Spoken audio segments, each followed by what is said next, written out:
we're going to play, we're basically going to do a very old game, which is that you're going to pick a card and I'm going to find it. Super simple, super old school, right? Okay, yeah. Except I'm not going to find it in a traditional way. I'm going to find it by using time itself. What? Exactly, right? Exactly that. So we're going to get onto this. So here's what I want you to do. Okay. I'm going to mix these up for you, and I want you to just reach in and just grab any one that you want. All right. Okay?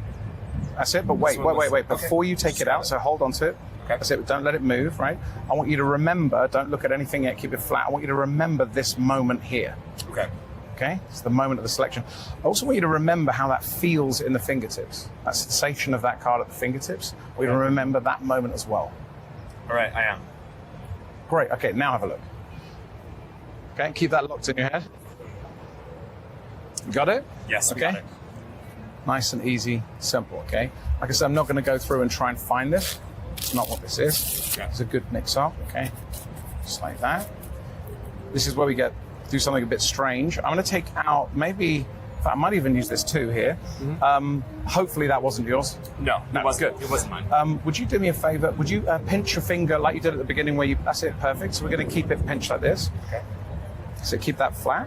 I want you to remember that sensation that you had before. Do you remember? The fingertips. I also want you to remember, do you remember this moment here? Yeah, I do. We had the selection, and we got all the way back to this moment here. Do you remember? Yep. Don't move a muscle, ready? Because if we really have gone back in time, then right now you're holding your selection. What was it? It's the Jack of Diamonds. What? Dude! That was crazy. Wait, what? Stop. I was holding it the whole time. Wait, what? Bro. Wait, stop that right Wait, now. that was so good. That was so good. Holy I cow. literally wanted to like look underneath. I was so... How did... What? What if we could actually go back in time to that moment of your selection? If we could, right, then right now you would be holding the very card you had. Don't say anything yet. What was the card that you had? Four of diamonds. Have a look. Oh, yeah, that's pretty weird. That's crazy. I don't like it. Wow. That's crazy.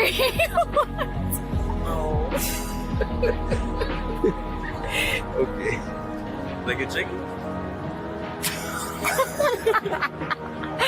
That's crazy. Yo! But that's voodoo, bro. Wow! That's voodoo, bro. Okay.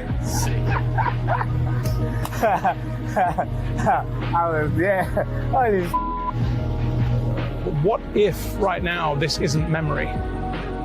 What if what this really is time travel? What if we've gone back in time to that moment ago where you were holding that card? gosh. What was the card you had in mind? What was it? 2 clubs, black. Okay. No. No. No. What the? What the? No. What the? Yo. Yo. Yo. Nah. No way. Yo. That is nasty.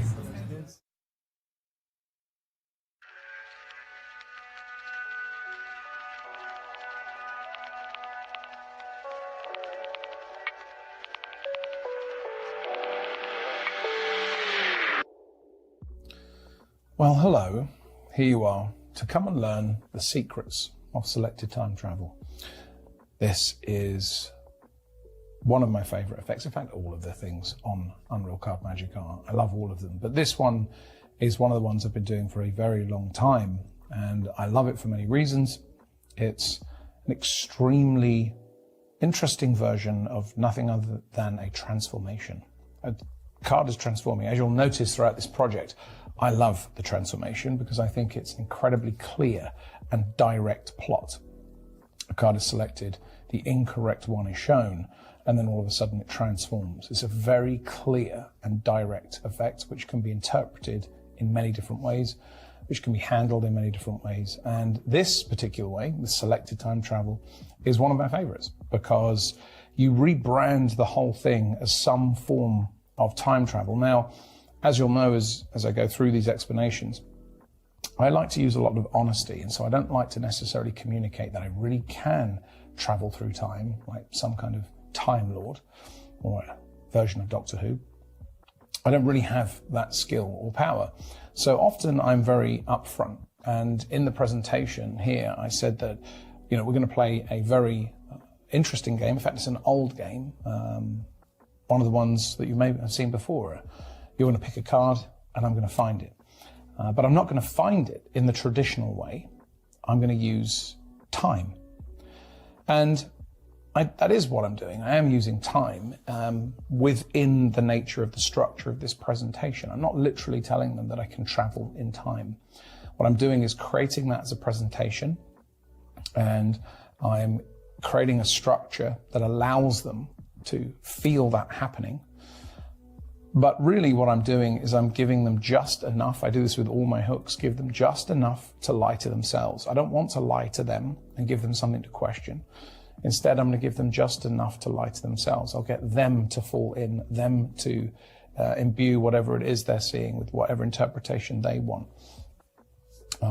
That way, I feel like I can do and say the things that I want to say. I want the magic to be strong. I want it to be killer. I want the sleight of hand to be clean. I want all of that stuff happening. But I also like this little something else around the outside where there's a structure, there's a thing you're saying which appears to go deeper. Often I'm very ambiguous with the things that I say, and it allows for them to go either way. And I like that. It's not up to me to define what an effect is about. Ultimately, they define what an effect is about. All I can do is kind of present the thing that I'm doing, and then I just let it go.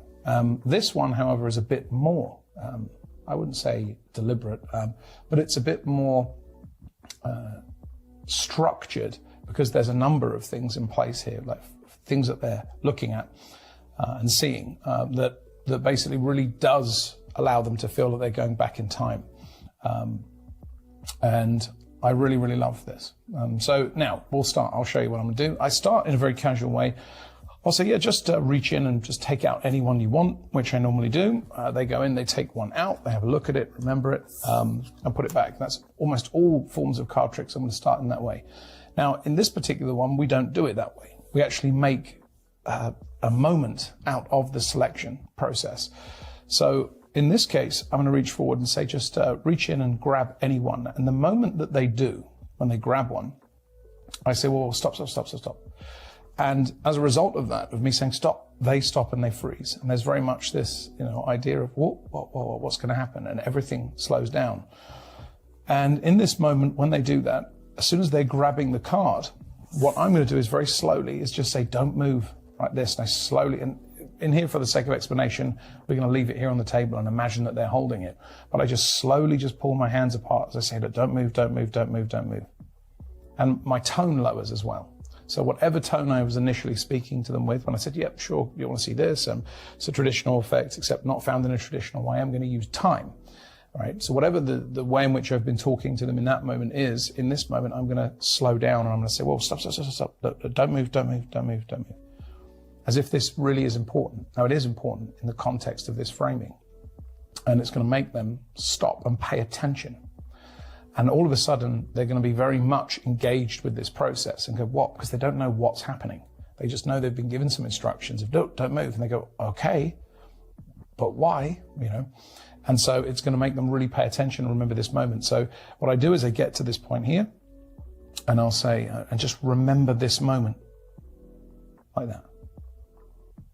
I leave it just a second, okay? Just almost where it's getting to the edge of being uncomfortable. Not too long, just a second. I say, okay, and also remember how that feels at your fingertips. So remember how that card feels right at your fingertips. I leave that a second, and I'm still standing in this position here. I go, okay. And at this point, they haven't seen any card, and they've not really done anything. And then I relax. So I just go, okay, great, and have a look at it. And everything relaxes. And what this does is it means that they now relax. And they go, oh, okay. And they've come out of that moment. So they're in this moment of focus of, okay, stop. Yep. They're remembering the moment of the card spread. And then they're being asked to remember the feeling of it at their fingertips. And they go, okay. And there's this silence. And then all of a sudden, you relax and they go, oh, okay. And they come out of it and now they stop recording. When you go silent, it slows down time, not literally, but an aspect of our perception of it. We become much more aware.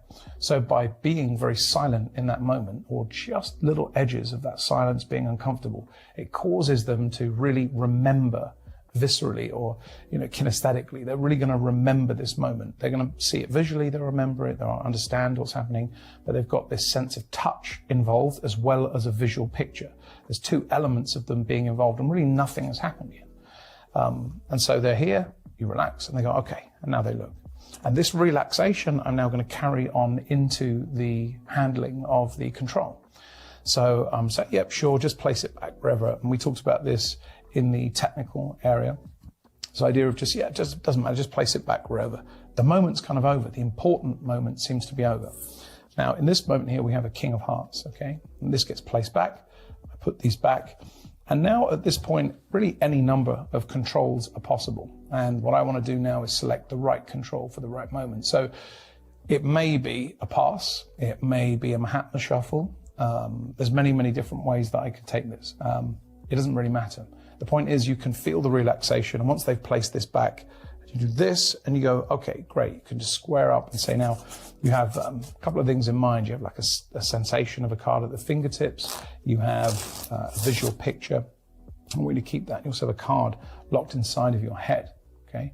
And this moment, I now have the King of Hearts control to the top. And again, if I am going to casually shuffle those cards, it's just going to be done in a very, very casual way. It doesn't seem to be connected or important. The important elements were that visual instruction and talking to them. Those seem to have a higher priority than anything happening in my hands. This is one of the fundamental parts for me of truly deceptive control, where it goes under the radar. Actually, all the things I'm doing are on the offbeat or in the parts that no one can see. That's where I really want to operate. So in this moment now, I say, okay, great. And so you now have a card in mind. I might do another couple of shuffles apparently, maybe do some false cuts, whatever it is. I don't want to do too much because I don't want to draw attention to my hands. The point is I have to create this undercurrent of fairness that these cards are completely mixed. But yet I've controlled the card. The important thing is I want them to really remember those moments because that's really where the effect is. The effect isn't in the control. I want to control cards masterfully, effortlessly. That's what I want to be able to do it with absolute 100% deceptive action. That's what I want to be able to do, but I don't want to show it off because it's not actually part of the effect. So I have to, really truly to master it is to do it in a way where no one even knew that was happening. That's always my attitude when it comes to control and technique, is I want to get it absolutely under the radar. It just doesn't even register as a thing. So in this moment, often I'll say to them, okay, just keep that in mind. Now, I'm not going to look through the cards or try and find it. Like I said, it's not that type of thing. It's not that type of effect. And this is true. I'm not going to look through the cards to try and find it. Okay? I don't have to. It's right here. Right? I don't even know what it is right now at this stage. I don't need to. And so this, again, another use of honesty in this process. I say, look, I'm not going to go through the cards and try and find it. This is not that type of thing whatsoever. This doesn't matter really. And in this moment, like I said, all of that is true. They can feel an aspect of that truth. And it also means that they switch off from this idea of me trying to find it.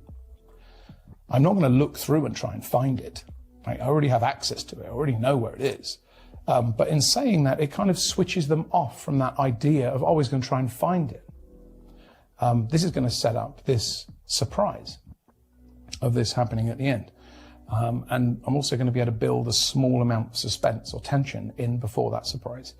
So all that's going to happen is I will turn these over and say, now look, and as I turn these over, I'm going to peek the card that they've selected. And there's many ways to do this.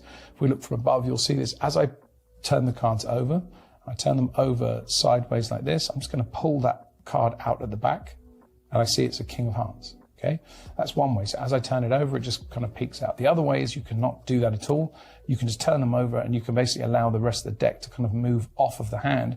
As you move these up to spread, you can just allow friction to allow the top card, that King of Hearts, to stay where it is, and the rest of the deck falls off. And this allows you to kind of see it. So as you turn this over, I just allow that to peek out and I see it. Not for them, obviously. So as I turn this down like this, turn this up, I can see it as I move through like this. There's many ways to do this. You could also dribble them and like peek inside or do some clever thing here. There's no real need because they already don't suspect anything. There's no point in having some other move that could draw attention. So for me, just turning these cards over and then as I move them up, I just allow this to move out. I can just see the corner of that card. But like I said, often you can also just push towards the end if you want. If we look from above, if I turn these over and the cards are a bit sticky, as I turn them over, I can just push that card literally with my, basically I push everything apart from that bottom card over as I raise up and start spreading here, and I can see that King of Hearts. So don't try and make a big move out of it. All I want to do is see it. And the reason I want to see it is purely because I want to remove a card that's very contrasting. So in this case, the King of Hearts, as I spread, I want to take out a card immediately that's very contrasting. And in this case, I'll take out probably that 4 because I don't want to have to spread through and go through the cards. This might draw attention and create the idea of looking for it. I don't want that. I want to immediately spread. And because I've got that peak, I would probably immediately just up jog this 4 of spades and turn this down like this, take this out and say, now, I know this isn't your card. Okay, hopefully this isn't your card. And they would say no. And somewhere in this space, I'm going to execute the top change. Somewhere in here and say, oh, okay. Now, because of the way in which they were pinching their cards at the beginning, or pinching their card, I can do exactly the same thing.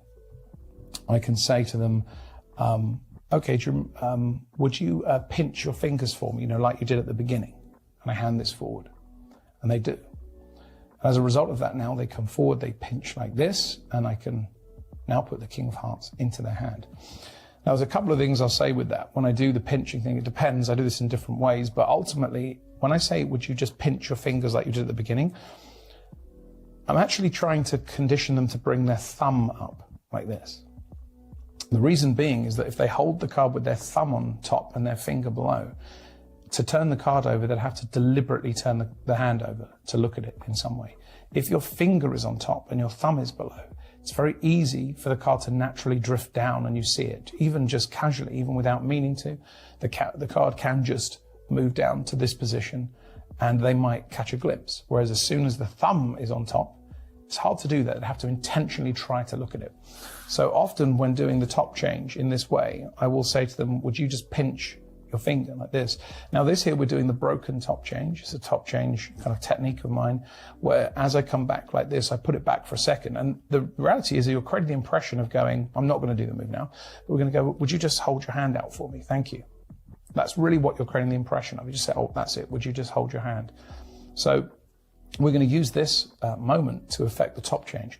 So I'm going to put this back into this position, come forward and gesture with my thumb on top. Now, it may not have been how they actually selected the card. A lot of the time, people actually come in with their finger down on top when they actually select the card. But I would rather at the end that they hold it this way. If they don't, it doesn't matter. There are ways to control that, which I'll get onto in a second. So I come back and I say, would you just pinch your finger for me? As I come back, I come forward with the other hand, executing the top change. And I just mime the same thing. Right? Again, that's thumb on top. That's it. Just pinch your fingers for me. And then I put this into the hand. Also talking about the idea of isolation, I want this picture of the 4 to be in this point in space. So when I take this out and I show it here, I want to flash it here. As I come back and say, would you pinch your finger? And I go into that same point in space, pinch your finger for me, and then I move this back into that point in space. So that is where they saw the flash of the 4 of spades. Even though it has moved out and the top change has happened, that is exactly what's happening. They now hold this with their thumb on top and finger below. I'll get on to what happens if I don't do that later. It doesn't really matter, but it's fine. They're now holding this, and I'll say, okay. And at this point, they're normally just holding this going, okay, right, what? I'm just holding this different card. They have no concept of what's coming. And I'll say, now, this is very interesting. What if we could go back in time?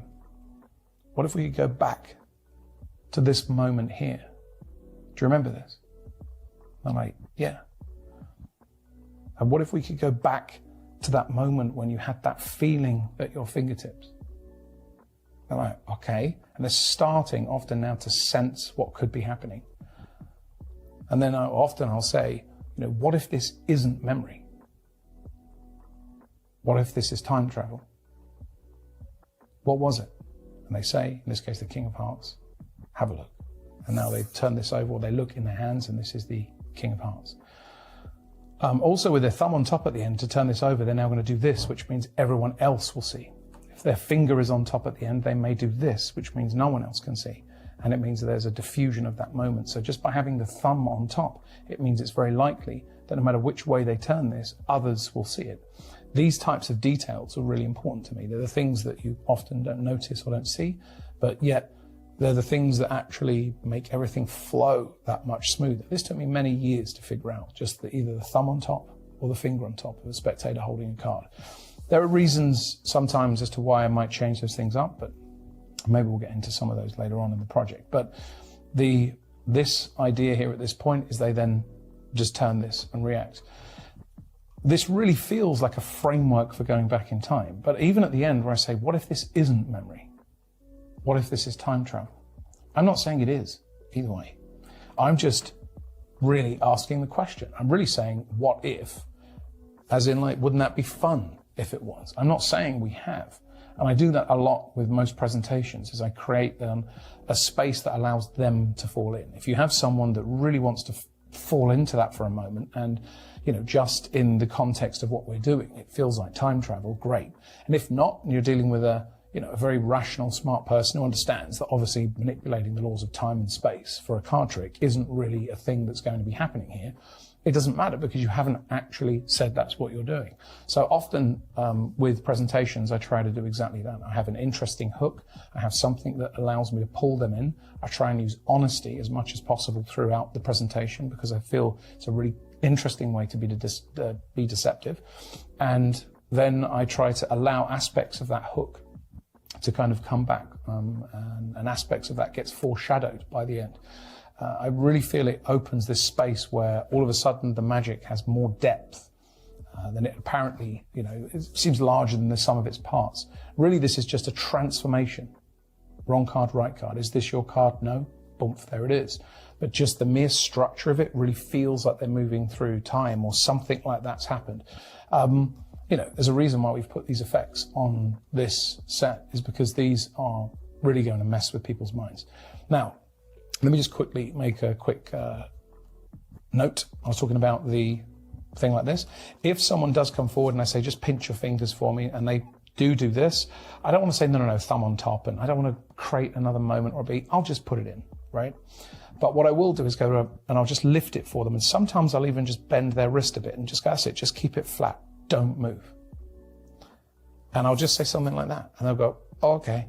So now they become very, very still. You can also sometimes raise the hand, because if you raise the hand just enough, it's easier. If they're holding it low down, you'll notice if you do this at home, it's quite hard on the wrist.